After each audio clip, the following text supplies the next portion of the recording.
개방 229 기도하고 말씀을 순종하면 길을 여신다 14. 안녕하십니까? 북한 개방 방송의 오프너 선교사입니다. 북한은 중국처럼 개방하면 온 백성이 굶어 죽지 않고 살 수 있습니다. 북한이 개방이 되어야 복음이 들어갈 수 있습니다. 남북 통일은 북한이 개방이 되고 일정한 기간이 지나서 되어야 합니다. 개방이 없는 흡수 통일은 남북 모두에게 재앙이 됩니다. 장효섭 선교사의 책 생명의 열쇠를 통하여 하나님을 만나는 방법에 대하여 방송을 드립니다. 14번째로 기도하고 말씀을 순종하면 길을 열신다. 러시아를 오갈 때 처음 23년간은 매번 배를 타고 다녔다. 강원도 동해 항에서 오후 2시에 출발하는 크루즈는 다음날 2시면 블라디보 스토크항에 도착한다. 20시간이 넘는 항해는 나에게 늘 새로운 기회를 제공해 주었다. 망망대해를 바라보며 기도하는 것이 너무 좋았다. 선상에서는 새로운 친구를 사귈 수 있는 기회가 많았다. 두 번째 러시아를 방문할 때의 일이다. 나는 배 안에서 고려인 전도사인 류드밀라와 함께하게 되었다. 전도사님은 한국에서 신학 공부를 마치고 러시아로 돌아가는 길이었다. 고향은 우즈베키스탄이었고 예수님을 영접하고 기도를 하는 가운데 한국어를 공부하게 되어 나와의 대화 소통에는 전혀 부족함이 없었다. 나와 한참 이야기를 나누다가 전도사님은 자신의 고민을 털어놓기 시작했다. 신학을 마치고 전도사가 된 그녀는 교회 일만 하려고 작정했지만 남편인 슬라바가 아직 주님을 영접하지 않아서 주의 일을 하는데 함께할 수 없어서 걱정이라고 했다. 남편과 시장에서 장사를 하면서 생활했는데 지금은 장사보다는 주님의 일을 하는 게 행복하고 즐겁다면서 장사를 그만두고 싶다고 했다. 그러나 자기가 장사를 그만두고 남편에게 모든 일을 맡기면 남편 혼자 일을 감당하기에는 힘이 부치는데 어떻게 해야 할지 모르겠다는 것이다. 남편에게 섣불리 그런 제안을 했다간 분명 큰 다툼이 일어날 것 같다고 했다. 공부를 마치고 돌아가는 길이었지만 류드밀라의 마음에는 걱정이 한가득이었다. 그런 류드밀라의 마음은 아랑곳하지 않고 배는 블라디보스토크 항을 향하여 부지런히 나아가고 있었다. 전도사님은 나에게 기도를 부탁했다. 출렁이는 파도를 항해하는 크루즈 안에서 내 기도는 늘 간절함이 가득할 수밖에 없었다. 류드밀라 전도사님을 위해 기도하는 나에게 주님께서 응답해 주셨다. 남편의 말에 순종해라. 전도사님의 고민에 대한 주님의 응답은 너무나 간단했다. 남편에게 무조건 순종하라는 말씀이었다. 아침이 되어 우리는 다시 가판에서 만났다. 전도사님은 어느새 나와 믿음 가운데 가까운 사이가 되어 있었다. 나는 주님께서 지난밤 나에게 주신 말씀을 전해드렸다. 전도사님, 러시아에 도착해서 남편을 만나거든.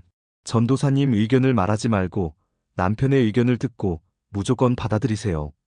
전도사님은 내 말을 듣고도 한박 웃음을 지으며 요셉, 무슨 말인지 알겠어요. 하고 나의 말을 그대로 받아들였다.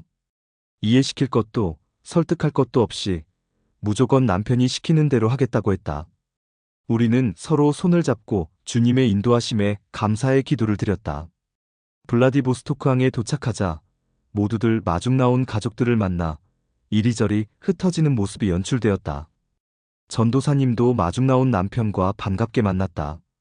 나도 잠깐 인사를 나누었는데 무뚝뚝해 보였지만 멋진 콧수염이 꽤 인상적이었다. 며칠 후에 전도사님과 다시 만나 이야기를 나눌 때였다. 전도사님 어떻게 되었어요? 라고 묻자 전도사님은 아이처럼 웃으며 다 잘 되었다고 말했다. 예수님 말씀대로 아무 말도 하지 않고 나는 슬라바가 시키는 대로 하겠습니다. 라는 결심만 하고 있었다. 그렇게 마음을 먹고 남편의 처분만을 기다리고 있었는데 며칠 후 남편이 먼저 말을 걸어왔다. 당신이 신학을 공부했으니 주의 일을 하기를 원하는 것이 당연할 텐데 두 가지 일을 할 수가 없는 것은 분명하다. 그러니 당신이 원한다면 장사하는 일은 이제 그만 정리하고 주의 일만 열심히 해보라. 남편을 어떻게 설득시킬까 내심 걱정하면서 끝내는 서로 싸울 수밖에 없을 것이라고 예상했는데 남편이 오히려 먼저 하나님 일을 하라고 했다니 이 얼마나 감사한 일인가. 시간이 흐른 뒤 전도사님의 남편도 사역에 동참하게 되어 장로 임직도 받았다. 전도사님이 예배 시간에 설교를 하고 기도를 할 때면 전도사님의 남편은 주방에서 아이들에게 먹일 맛있는 요리를 준비한다고 했다. 슬라바는 처음 보았을 때의 무뚝뚝했던 그 모습이 아니었다. 얼굴에 기쁨과 소망이 가득한 슬라바로 변화되어 있었다. 그런 슬라바를 보니 내 가슴도 기쁨으로 차올랐다. 전도사님은 또다시 공부길에 나서서 이제는 목사님이 되셨다. 아들 또한 주의 일에 열심히 나서게 되어 가족 모두가 주님의 일꾼으로 쓰임받고 있다. 한적한 시골에 교회도 아름답게 건축해서 100명이 넘는 러시아 성도들과 행복한 신앙생활을 하고 있다. 우리는 가끔씩 만난다. 서로 사랑으로 이어져 있기 때문에 가끔 만나도 항상 한결같은 마음이다. 예수님은 류드밀라 목사님이 시험에 빠져 괴로울 때, 그리고 많이 아플 때 항상 은혜를 베풀어 주셨다. 나는 류드밀라 목사님께 항상 말한다. 쓰임만 받고 버려지는 주인공이 되지 말고 쓰임도 받고 천국의 주인공이 되기를 기도해야 합니다. 그리고 주의 일은 육신의 힘으로 하는 것이 아니고 영적인 힘이 있어야 하며 마음속 깊이 주님의 사랑이 있어야 합니다. 고도 말해준다. 그리고 더 나아가 누굴 위해서 신앙생활을 하는 것이 아니라 내 영혼을 위해서, 그리고 주님을 위해서 그렇게 하는 것이라는 사실을 잊지 말고 살아가는 목사님과 우리가 되기를 기도해요. 라고도 말해주곤 한다.